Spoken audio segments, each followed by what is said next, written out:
नमस्कार, आदाब और सत श्री अकाल। एमएस एक्सेल में हम पिक्चर्स के ऊपर काम करना सीख रहे हैं। लास्ट लेक्चर्स में मैंने आपको पिक्चर्स को इंसर्ट करना और पिक्चर के स्टाइल्स के बारे में बताया था। इस लेक्चर में हम पिक्चर्स के ऊपर और काम करना सीखेंगे। इस लेक्चर में हम सीखेंगे कि एमएस एक्सेल की वर्कशीट में जो पिक्चर्स हमने इंसर्ट की हैं, हम उन पिक्चर्स को कैसे अरेंज कर सकते हैं, उन पिक्चर्स को हम कैसे अलाइन कर सकते हैं, उन पिक्चर्स को हम कैसे रोटेट कर सकते हैं, उन पिक्चर्स को हम कैसे हाइड या अनहाइड कर सकते हैं। स्नैप टू ग्रिड और स्नैप टू शेप के बारे में भी जानेंगे। तो चलिए लेक्चर को स्टार्ट करते हैं। तो चलिए इसको समझने के लिए सबसे पहले हम पिक्चर को इंसर्ट कर लेते हैं। अभी आपके सामने मैंने एक पिक्चर को यहाँ पर इंसर्ट किया हुआ है। इंसर्ट कैसे किया जाता है ये हम ऑलरेडी समझ चुके हैं। ये हमारे पास एक पिक्चर है। जैसे ही आप किसी भी पिक्चर को एमएस एक्सेल की वर्कशीट में इंसर्ट करते हैं तो आपके सामने ये फॉर्मेट नाम की कॉन्टेक्चुअल टैब आ जाती है। आप इस टैब के ऊपर क्लिक करें। इस टैब के ऊपर क्लिक करेंगे तो यहाँ पर आपको अरेंज नाम का ये ग्रुप मिलेगा। इस पर्टिकुलर ग्रुप में यहाँ पर हमें 3 और 3 6 ऑप्शन मिल रही हैं। इन ऑप्शंस में से सिलेक्शन पेन, अलाइन और रोटेट वाली ये जो ऑप्शंस हैं, ये 3 ऑप्शंस हमें एक्टिव मिल रही हैं और bring back forward, send backward और ग्रुप की ये जो ऑप्शंस हैं, ये हमें इनएक्टिव मिल रही हैं। अगर मैं अलाइन पर भी क्लिक करूंगा तो यहाँ पर भी हमें मैक्सिमम ऑप्शंस जो हैं वो एक्टिव नहीं मिल रही हैं, सिर्फ 3 ऑप्शंस यहाँ पर एक्टिव हैं। तो सबसे पहले ये समझते हैं कि ये एक्टिव क्यों नहीं है। ये है ब्रिंग फॉरवर्ड, ये है सेंड बैकवर्ड। किसी भी पर्टिकुलर पिक्चर को पीछे की तरफ भेजना उसको सेंड बैकवर्ड कह देते हैं। किसी भी पर्टिकुलर ऑब्जेक्ट को या पिक्चर को आगे की तरफ लेकर आना उसको ब्रिंग फॉरवर्ड कह सकते हैं। इसी तरह से 2 या 2 से ज़्यादा पिक्चर्स को ही हम ग्रुप कर सकते हैं। एक अकेली पिक्चर को कैसे ग्रुप किया जा सकता है। इसी तरह से अगर ये अकेली पिक्चर है तो इसको अलाइन करना भी मुश्किल है। किस डायरेक्शन में अलाइन करें, कैसे अलाइन करें, किस डायरेक्शन में कितना अलाइन करें, उसको जानने के लिए हमारे पास एक से ज़्यादा पिक्चर्स होनी चाहिए। तो सबसे पहले मैं यहाँ पर कुछ और पिक्चर्स इंसर्ट कर लेता हूँ। पिक्चर्स को इंसर्ट करने के लिए आप यहाँ पर इंसर्ट टैब में जाएं। इंसर्ट टैब में जाने के बाद यहाँ पर पिक्चर्स के ऊपर क्लिक कर दें। जैसे ही आप पिक्चर्स के ऊपर क्लिक करेंगे तो आप देखेंगे कि यहाँ पर आपके पास कुछ पिक्चर्स आ गई हैं। यहाँ पर आप एक पिक्चर ये वाली ले लें, दिस वन, और इसको इंसर्ट कर दें। ये देखिए काफ़ी बड़ी पिक्चर है, इसके साइज़ को मैं थोड़ा सा कम कर लेता हूँ। ये देखिए यहाँ पर मैं इसके साइज़ को कम कर रहा हूँ। अब ये जो पिक्चर हमारे सामने आई है, अगर मैं इस पिक्चर को ड्रैग करके जो पहले इंसर्ट की है पिक्चर उसके ऊपर लेकर जाऊं तो ये देखिए ये इसके ऊपर आ रही है, इसके पीछे नहीं आ रही। एप्पल वाली जो पिक्चर है ये इसके पीछे आ रही है। क्या मैं इस पिक्चर को आगे लेके आ सकता हूँ? अब देखिए ये बाय डिफ़ॉल्ट जब हम नई पिक्चर इंसर्ट करते हैं तो जो पहले वाली पिक्चर है वो उसके पीछे पीछे ही रहती है। चलिए हम यहाँ पर एक और पिक्चर को इंसर्ट कर लेते हैं। यहाँ पर इंसर्ट पर क्लिक करें, पिक्चर्स पर क्लिक करें। पिक्चर्स पर क्लिक करने के बाद यहाँ पर ही मैंने ये क्यूब पिक्चर ले ली है और यहाँ पर इंसर्ट पर क्लिक कर दें। जैसे ही आप यहाँ पर इंसर्ट पर क्लिक करेंगे तो आप देखेंगे कि यहाँ पर ये पिक्चर इंसर्ट हो गई है। अब ये जो पिक्चर यहाँ पर इंसर्ट हुई है इसको अगर मैं इसके ऊपर लेकर जाऊँ तो आप देखेंगे कि ये इसके ऊपर भी है और इस एप्पल के ऊपर भी है, क्योंकि ये इन दोनों के ऊपर है ना। तो इस तरह से जो भी नई पिक्चर इंसर्ट की जाती है, जो पहले पिक्चर्स इंसर्टेड हैं वो उनके ऊपर ही रहती है। मान लीजिए ये जो पर्टिकुलर पिक्चर है, जो एप्पल की पिक्चर है, मैं इस पिक्चर को आगे लेके आना चाहता हूँ। तो उसके लिए मैं यहाँ पर ब्रिंग फॉरवर्ड पर क्लिक कर दूंगा। जैसे ही मैं ब्रिंग फॉरवर्ड पर क्लिक करूंगा तो आप देखेंगे कि ये पिक्चर पीछे वाली पिक्चर से एक स्टेप आगे आ गई है, वो पिक्चर अब पीछे चली गई है। तो इसका मतलब ये है कि अगर आपको एक स्टेप आगे आना है तो आप इस तरह से कर सकते हैं। अगर मान लीजिए आपको एक स्टेप या एक लेवल पीछे जाना है तो उसके लिए आप यहाँ पर सेंड बैकवर्ड पर क्लिक कर दें। जैसे ही आप सेंड बैकवर्ड पर क्लिक करेंगे तो आप देखेंगे कि एप्पल की ये पिक्चर एक लेवल पीछे जा चुकी है। अब इस एप्पल की पिक्चर को अगर आप इन दोनों पिक्चर्स के ऊपर लेकर आना चाहते हैं तो उसके लिए इस पिक्चर को सिलेक्ट कर लें, फॉर्मेट पर क्लिक करें। अब आपके पास 2 ऑप्शंस हैं, या तो आप ब्रिंग फॉरवर्ड की इस ऑप्शन के ऊपर 2 बार क्लिक कर दें या फिर आप यहाँ पर क्लिक करें इस एरो पर और इस पर क्लिक करने के बाद ब्रिंग टू फ्रंट पर क्लिक कर दें। जैसे ही आप ब्रिंग टू फ्रंट पर क्लिक करेंगे तो आप देखेंगे कि ये आपकी पिक्चर इन दोनों पिक्चर्स के ऊपर आ रही है। इसी तरह से अगर आप इस पर्टिकुलर पिक्चर को इन दोनों पिक्चर्स के पीछे लेके जाना चाहते हैं तो या तो आप सेंड बैकवर्ड पर 2 बार क्लिक करें या फिर आप इस एरो पर क्लिक करके सेंड टू बैक पर क्लिक कर दें। तो आप देखेंगे कि आपकी ये पिक्चर जो एप्पल की पिक्चर है वो सबसे पीछे यहाँ पर जा चुकी है। तो इस तरह से ब्रिंग फॉरवर्ड, सेंड बैकवर्ड और ब्रिंग टू फ्रंट और सेंड टू बैक ऑप्शंस काम करती हैं। उसके बाद जो नेक्स्ट ऑप्शन है वो है सिलेक्शन पेन। मान लीजिए मेरे पास ये पर्टिकुलर 3 आइटम्स हैं या 3 पिक्चर्स हैं। इन 3 पिक्चर्स में को सिलेक्ट करने के बाद या किसी एक पिक्चर को सिलेक्ट करने के बाद मैं यहाँ पर सिलेक्शन पेन पर क्लिक करूँगा तो सिलेक्शन पेन राइट साइड पर यहाँ पर ओपन हो जाएगी। अगर मान लीजिए मुझे इन तीनों को हाइड करना है तो मैं हाइड ऑल पर क्लिक कर दूंगा तो तीनों की तीनों पिक्चर्स हाइड हो जाएंगी। शो ऑल पर क्लिक करूंगा तो तीनों की तीनों पिक्चर्स शो हो जाएंगी। मान लीजिए मैं सिर्फ पिक्चर नंबर 2 को ही हाइड करना चाहता हूँ। ये picture number 2, picture 4, picture 6 names मैंने नहीं दिए हैं, ये बाय डिफॉल्ट MS एक्सेल ने लिए हैं। मान लीजिए मुझे पिक्चर 2 को हाइड करना है तो मैं पिक्चर 2 पर क्लिक कर दूंगा और ये जो आईज का सिंबल है इसके ऊपर क्लिक करूंगा तो आप देखेंगे कि पिक्चर 2 हाइड हो गई है। अब मुझे पिक्चर 4 पर क्लिक करना है या पिक्चर 4 को हाइड करना है तो मैं इस आई के सिंबल पर क्लिक कर दूंगा, ये भी हाइड हो जाएगी। पिक्चर 6 को हाइड करना है तो इस आईज के सिंबल पर क्लिक कर दूंगा तो ये पिक्चर भी हाइड हो जाएगी। इनकी जगह पर, आई की जगह पर हमें एक लाइन दिखाई दे रही है, आप इस लाइन पर क्लिक करेंगे। जिस पर्टिकुलर पिक्चर के सामने वाली लाइन पर आप क्लिक करेंगे वो पिक्चर आपको शो होना स्टार्ट हो जाएगी। यहाँ पर क्लिक करेंगे, ये पिक्चर भी शो हो गई। इस लाइन पर क्लिक करेंगे तो ये पिक्चर भी शो हो गई। आप एक एक करके भी इनको हाइड या अनहाइड कर सकते हैं, आप इनको इकट्ठा भी हाइड या अनहाइड कर सकते हैं। तो इस तरह से ये पिक्चर जो हैं वो काम करती हैं। अगर आप इन पिक्चर्स के ऑर्डर को चेंज करना चाहते हैं, आप चाहते हैं कि पिक्चर 2 सबसे ऊपर लिखा हुआ है, उसके बाद पिक्चर 4, पिक्चर 6 आए, तो आप पिक्चर 2 को सिलेक्ट कर लें और अपर वाली एरो पर क्लिक करेंगे तो आप देखेंगे कि इनका ऑर्डर चेंज हो गया है। इसी तरह से मुझे 4 को ऊपर लेकर जाना है तो मैं यहाँ पर क्लिक करूंगा तो 4 यहाँ पर ऊपर आ जाएगा। तो पिक्चर 2, पिक्चर 4 और पिक्चर 6 हमने एक ऑर्डर में कर ली है। अब हम इस सिलेक्शन को क्लोज कर देते हैं। सिलेक्शन को क्लोज करने के बाद फिर से फॉर्मेट पर क्लिक करते हैं। अब हमारे पास यहाँ पर नेक्स्ट जो ऑप्शन है उस ऑप्शन का नाम है अलाइन।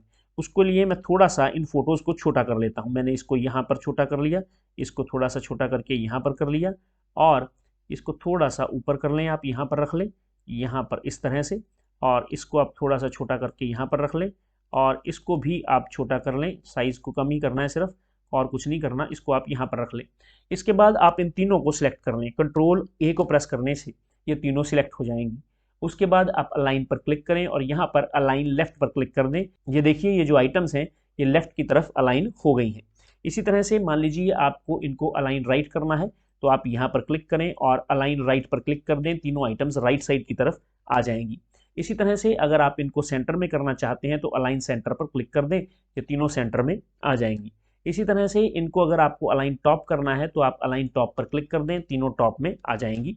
इसी तरह से अगर आप यहाँ पर क्लिक करेंगे, अलाइन मिडल पर क्लिक करेंगे तो तीनों मिडल में आ जाएंगी। इसी तरह से अगर आप यहाँ पर क्लिक करेंगे और अलाइन बॉटम पर क्लिक करेंगे तो आप देखेंगे कि तीनों बॉटम में आ चुकी हैं। चलिए अब नेक्स्ट ऑप्शन समझने के लिए थोड़ा सा हमें इसमें चेंज करना होगा। मैं इस पर्टिकुलर पिक्चर को इसके बिल्कुल साथ कर देता हूँ और इसको थोड़ा सा यहाँ से दूर रखता हूँ। उसके बाद इन तीनों को सिलेक्ट कर लेते हैं। तीनों को सिलेक्ट करने के बाद अलाइन में जाएंगे और यहाँ पर डिस्ट्रीब्यूट हॉरिजॉन्टली लिखा है, यहाँ पर क्लिक कर देंगे। इससे हुआ क्या, इससे ये हुआ कि इन तीनों पर्टिकुलर पिक्चर्स के बीच में जो डिस्टेंस है वो बराबर हो गया है, जो पहले बराबर नहीं था। चलिए अब हम क्या करते हैं, अब हम इनको वर्टिकली लगाते हैं। ये पिक्चर यहाँ पर लगा दी, ये पिक्चर मैंने यहाँ पर लगा दी और इस पिक्चर के साइज़ को भी थोड़ा सा मैंने कम करना है। ये देखिए मैंने इस पिक्चर के साइज़ को इस तरह से कर दिया और इस पिक्चर को थोड़ा सा दूर रखा। उसके बाद इन तीनों पिक्चर्स को सिलेक्ट कर लेते हैं। इन तीनों पिक्चर्स को सिलेक्ट करने के बाद यहाँ अलाइन में आए, अलाइन में आने के बाद यहाँ पर डिस्ट्रीब्यूट वर्टिकली पर क्लिक करेंगे तो आप देखेंगे कि इन तीनों के बीच में जो डिस्टेंस है तीनों पिक्चर्स के बीच में वो यूनिफॉर्म हो चुका है। चलिए नेक्स्ट ऑप्शन देखते हैं। यहाँ पर इसको यहाँ पर कर देते हैं, इसको यहाँ पर, जहाँ मर्जी इनको रख दो। नेक्स्ट ऑप्शन क्या है, नेक्स्ट ऑप्शन यहाँ पर क्लिक करेंगे आप तो यहाँ पर नेक्स्ट ऑप्शन है snap to grid. Snap to grid क्या होता है, देखिए आप जो ये पीछे देख रहे हैं शीट में ये ग्रिड लाइंस हैं, ठीक है, और मैं चाहता हूँ कि इस पिक्चर की मैपिंग इन ग्रिड लाइंस पर हो। अभी मैं आपको दिखाता हूँ। जैसे अगर आप यहाँ पर देखें ध्यान से तो ये जो पर्टिकुलर पॉइंट्स है ना, जैसे ये पॉइंट है, ये वाला पॉइंट, तो मैं चाहता हूँ कि मेरी जो ये पिक्चर है वो बार बार इसी पर्टिकुलर पॉइंट से स्टार्ट हो, उसकी स्टार्टिंग यहीं से हो, इन पॉइंट से, ठीक है, इन पॉइंट से उसकी स्टार्टिंग हो। तो इनको हम क्या बोल देते हैं, इनको हम स्नैप टू ग्रिड बोल देते हैं। तो उस पर्टिकुलर केस में हमारा ये जो पिक्चर है ये इस तरह से फ्रीली मूव नहीं करती है। जब हम उसको मूव करने की कोशिश करते हैं वो यहाँ पर ग्रिड लाइन के इस कॉर्नर पर, ये जो इंटरसेक्शन है यहाँ पर जुड़ने की कोशिश करती है। तो उसके लिए आपको क्या करना है, किसी भी पिक्चर को सिलेक्ट कर लें। जैसे मैंने इस पिक्चर को सिलेक्ट कर लिया है, अलाइन पर क्लिक करें, अलाइन पर क्लिक करने के बाद स्नैप टू ग्रिड पर क्लिक कर दें। अब आप इसको माउस से कर्सर से इधर या उधर लेकर जाएंगे तो ये फ्रीली मूव नहीं कर पाएगा, ये देखिए। और जब इसको मैं मूव करूंगा तो ये ऑटोमेटिकली यहाँ पर जाकर लगने की कोशिश करेगा, ये देखिए बार बार ये इन्हीं पर्टिकुलर लाइन पर फिक्स होता जा रहा है, ठीक है। तो इस तरह से ये काम करता है। देखिए इस ग्रिड लाइन के बिल्कुल साथ ये टच होता है। इसी तरह से जैसे ये स्नैप टू ग्रिड लाइन है, इसी तरह से स्नैप टू शेप होता है। इस पर्टिकुलर पिक्चर को सिलेक्ट कर लें। सिलेक्ट करने के बाद यहाँ पर आएँ और यहाँ पर अलाइन में स्नैप टू शेप पर क्लिक कर दें। स्नैप टू शेप होता है किन्हीं दो पिक्चर्स को बिल्कुल एक दूसरे के इस तरह से आमने सामने इस तरह से सटा देना।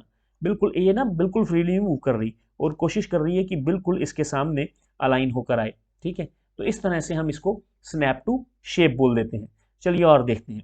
यहाँ पर इस पिक्चर को सिलेक्ट कर लें। सिलेक्ट करने के बाद फॉर्मेट पर क्लिक करें। यहाँ पर आएँ और यहाँ पर आने के बाद आप स्नैप टू ग्रिड यहाँ से हटा दें। यहाँ पर आने के बाद उसके बाद यहाँ पर क्या है, व्यू ग्रिड लाइंस, इसके ऊपर क्लिक करेंगे तो आपको पूरी वर्कशीट में ग्रिड लाइंस जो हैं वो दिखाई नहीं देंगी, क्योंकि वो यहाँ से चली जाएंगी। ग्रिड लाइंस को वापस लेके आना चाहते हैं तो यहाँ पर लाइन पर क्लिक करें और व्यू ग्रिड लाइंस पर क्लिक कर दें तो आप देखेंगे कि ग्रिड लाइंस वापस आ चुकी हैं। मान लीजिए आप इस पर्टिकुलर पिक्चर को रोटेट करना चाहते हैं। इसको रोटेट करने के लिए आपको यहाँ पर क्लिक करना है। जैसे ही आप यहाँ पर क्लिक करेंगे तो यहाँ पर आपको रोटेशन की ऑप्शंस मिलेंगी। ये है रोटेट 90 डिग्री, ये है रोटेट लेफ्ट 90 डिग्री, ये है फ्लिप वर्टिकल, ये है फ्लिप हॉरिजॉन्टल। तो आप इनमें से किसी पर भी क्लिक करके अपनी पिक्चर्स को रोटेट कर सकते हैं। मोर रोटेशन ऑप्शंस पर क्लिक करें। जब आप मोर रोटेशन ऑप्शंस पर क्लिक करेंगे तो आपको यहाँ पर ये अलग अलग ऑप्शंस को देखने को मिलेंगी। यहाँ पर आप इसकी जो हाइट है उसको बढ़ा सकते हैं, इसकी हाइट को कम कर सकते हैं, विड्थ को बढ़ा सकते हैं, विड्थ को कम कर सकते हैं। वहाँ पर जो था, अगर मैं यहाँ पर आऊँ, यहाँ पर देखें तो यहाँ पर 90 डिग्री से ही रोटेट हो रहा था, लेकिन आप इसको अलग अलग एंगल्स पर भी रोटेट कर सकते हैं। उसके लिए आपको यहाँ पर रोटेशन का ये ऑप्शन मिल रही है और यहाँ पर ये देखिए यहाँ पर डिग्रीज़ हैं। आप इन डिग्रीज़ को बढ़ा भी सकते हैं। ये देखिए जैसे अभी मैं इन डिग्रीज़ को बढ़ा रहा हूँ, आप चाहें तो आप इन डिग्रीज़ को घटा भी सकते हैं। जैसे अभी मैं इन डिग्रीज़ को घटा रहा हूँ, यानी आप किसी भी पर्टिकुलर पिक्चर को क्लॉकवाइज या एंटी क्लॉकवाइज भी रोटेट कर सकते हैं। जैसे अभी आपके सामने पिक्चर क्लॉकवाइज और एंटी क्लॉकवाइज रोटेट हो रही है। ये देखिए मैं डिग्रीज़ को कम करता जा रहा हूँ, ये देखिए। तो इस तरह से आप किसी भी पर्टिकुलर एंगल पर अपनी पिक्चर को रोटेट कर सकते हैं। अगर आप यहाँ पर रीसेट पर क्लिक करेंगे तो आपकी पिक्चर आपकी ओरिजिनल पोजीशन में आ जाएगी। अब कुछ शॉर्टकट्स की बात कर लेते हैं। मान लीजिए आप इस इमेज को रोटेट करना चाहते हैं तो उसके लिए आप ऑल्ट को प्रेस करेंगे और साथ में उस एरो को प्रेस करेंगे जिस डायरेक्शन में आप उसको रोटेट करना चाहते हैं। मान लीजिए आप राइट साइड की तरफ रोटेट करना चाहते हैं तो आप अपने कीबोर्ड से ऑल्ट और राइट एरो की को इकट्ठा प्रेस करें, ऑल्ट और साथ में राइट एरो की। ये देखिए मैं बार बार राइट एरो की को प्रेस करता जा रहा हूँ और ये इसको रोटेट करता जा रहा है। ये देखिए मैंने अभी एरो को प्रेस करना बंद कर दिया है। फिर से प्रेस करूँगा, फिर से प्रेस करूँगा। ऑल्ट को होल्ड करके रखना है और एरो की को बार बार आपको प्रेस करना है, तो इस तरह से आप इसको रोटेट कर सकते हैं। अगर आप इसको लेफ्ट साइड की तरफ रोटेट करना चाहते हैं तो ऑल्ट को प्रेस करके रखेंगे और लेफ्ट एरो की को प्रेस करेंगे। ये देखिए इस तरह से।